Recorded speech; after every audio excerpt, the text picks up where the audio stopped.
Hey guys, welcome back, and the weather here in New York has been fantastic. Thank goodness, because we had a terrible winter. I even got a little bit of a tan. Anyway, so my birthday passed last weekend and I spent the weekend at Bear Mountain, and I was thankful enough to have received the GoPro Hero 4 Black as a birthday gift. Now, I've never actually owned a GoPro and I didn't realize how small this thing actually was. I searched on YouTube for tutorials and tips and tricks, and I couldn't really find any videos that catered to the first time GoPro buyer. There's a learning curve to this thing. So this is that video for you. Let's get started.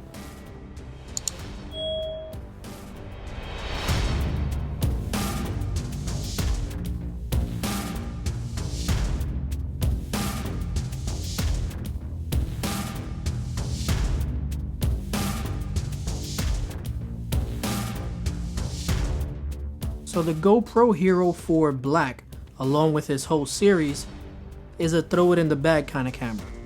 You can take it anywhere with you. It shoots in 4K, 2.7K, 1080p, and even lower resolutions to compromise for storage. The video files save in a H.264 MP4 format. Out the box, it comes with a waterproof housing, a 1160 milliamp hour battery. Now the battery life is okay. I purchased me an extra battery. It might be a good idea to do so yourself. A USB cable, a skeleton back door for easy access, one curved and one flat adhesive to, let's say, attach to your car, for example, a quick release buckle, and a 3-way pivot arm. Also got me an accessory kit for the GoPro, which included a head mount,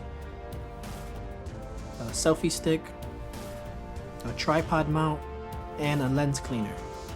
So real quick, let me show you how to put this camera in its housing. You put this guy here, close it like that, put the latch, and you snap it shut. You have your standard GoPro screw that's used to attach to its large selection of accessories. You have your rubberized removable door, which is very easy to lose, and I wish it came with a string or some kind of attachment to prevent it from falling out. Removing this reveals the USB 2.0 port for charging, file transfers, attaching an external microphone with one of these, or playing back video on the TV with one of these. You can also play back to an HD TV through the micro HDMI port with one of these. This connector on the back is for attaching a small touchscreen monitor that is sold separately by GoPro. And lastly, you have your micro SD card slot that can support up to 64 gigs of Class 10 cards.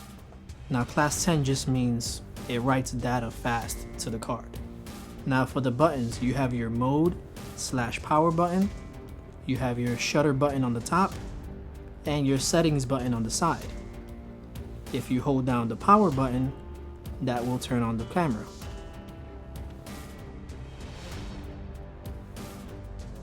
Now you have video mode, photo mode, and multi-shot mode. Now each of these modes have sub modes, and this is where it can get a little bit tricky.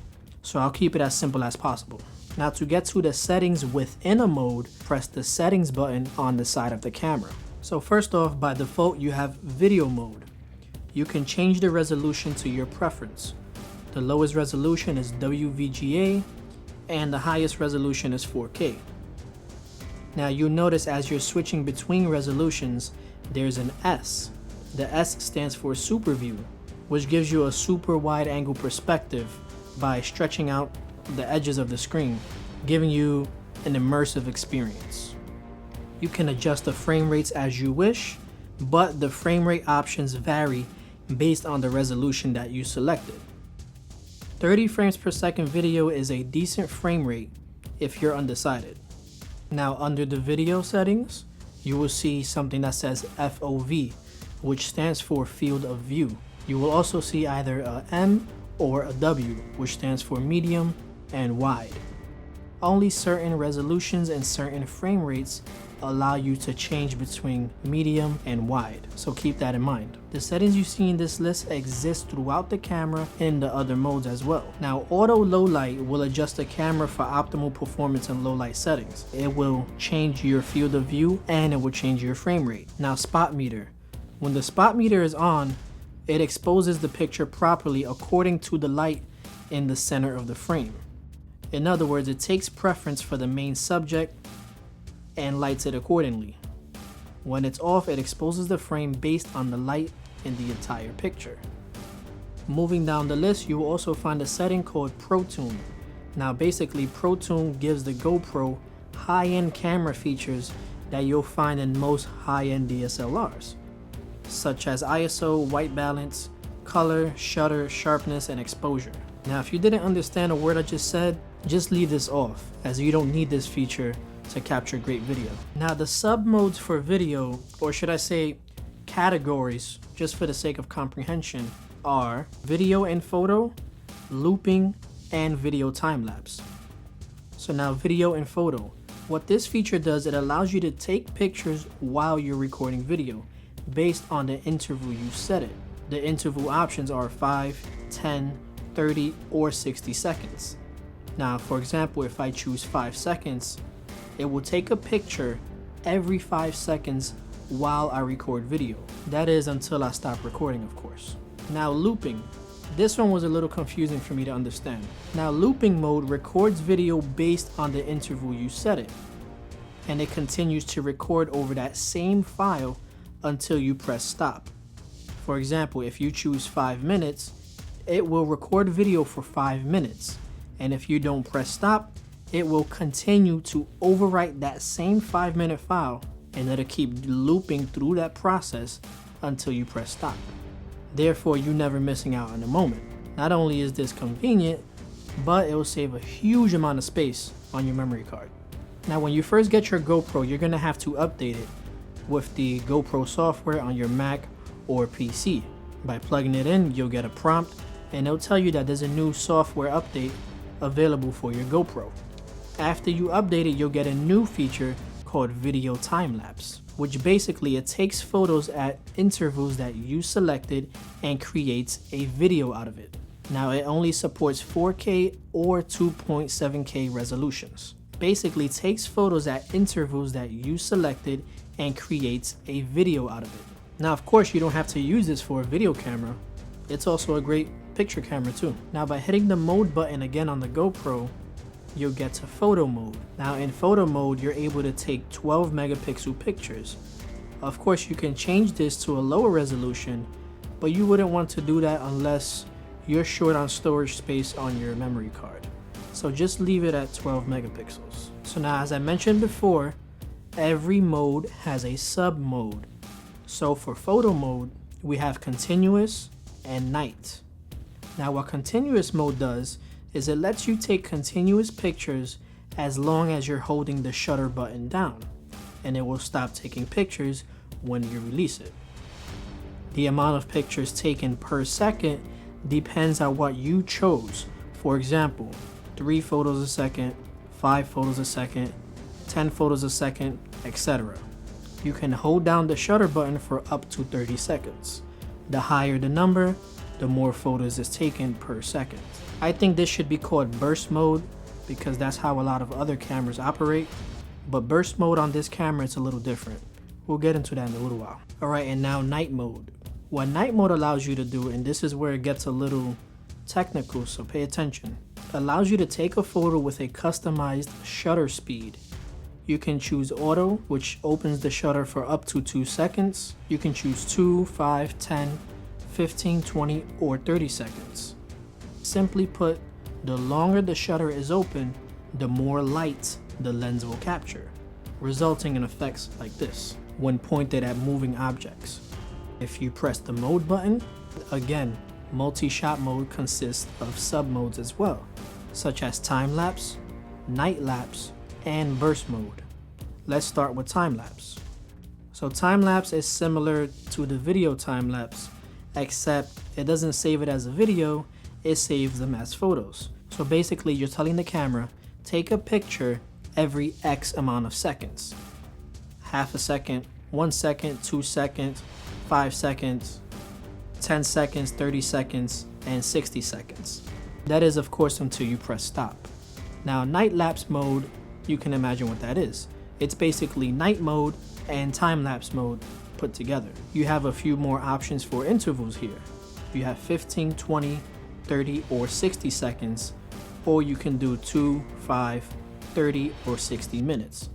It captures multiple shots at a set interval, but instead you choose the shutter speed that it captures those shots at.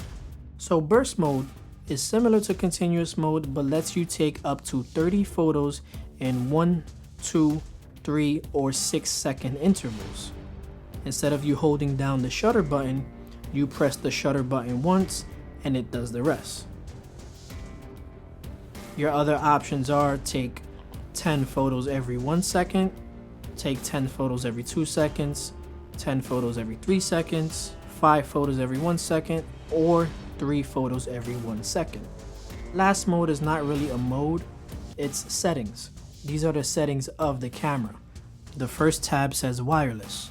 It's set to off. And now you see the rest of your options there. To navigate down, you press mode, and in order to view a live feed of what you're recording, you need to select this option right here, the Gopro app, and open the Gopro app on your smartphone. You can also use a remote control to control the camera. That's also sold separately. This is the orientation of the camera. If you want it on auto, it'll automatically set the orientation of the camera. You can set the default mode in which the camera starts up in. Quick Cap gives you the ability to capture a moment in a second's time. If you turn on Quick Cap while the camera is off, if you press the shutter button, it will start the camera up, begin to capture a video or a time-lapse photo. You can change the brightness of the LEDs. You can change the beeps. These beeps become very annoying when you're navigating throughout the camera, so it's a good idea to keep it off. You can change your video format. You don't need to mess with it as long as you're living in the United States. And OSD basically means on-screen display. If I have the touchscreen display provided by GoPro attached to the back of this camera, by leaving this on, I'm telling the camera that I want information to be displayed on that touchscreen. You can also choose the camera to turn off. 1 minute, 2 minutes, 3 minutes, never. And then you can set your date and time right here. This option is to delete your files, reset your camera, and finally exit the entire menu. Now you can go ahead and control the GoPro camera by downloading the app that's available for both Android and iOS devices. Now for a quick shortcut, if you hold down the settings button, that will turn Wi-Fi on or off, so you don't have to go into the setup menu every time. Then in the camera settings, you want to go back to that menu and select GoPro app. You can choose a new or existing camera. For me, I would choose existing. For you, you would choose new. The app is launched on your phone. Give it a minute, let it set up and do its thing. Choose connect camera, and then you're connected.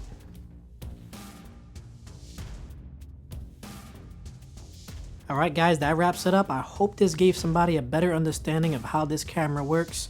You don't have to be a adrenaline junkie. Even if you just like taking a walk in the park, this thing kicks butt. This camera currently retails for $500. I know it's steep, so give it some time. If it's something that's gonna break your pockets, don't jump into it. Give it some time, think about it, make the decision later. If you're getting it for a loved one, I think they'll love it. That's just my opinion. I'm gonna leave you with some extra footage that I captured. I wanna thank you guys for watching, and as always, I'll see you in the next one. Let's take it away.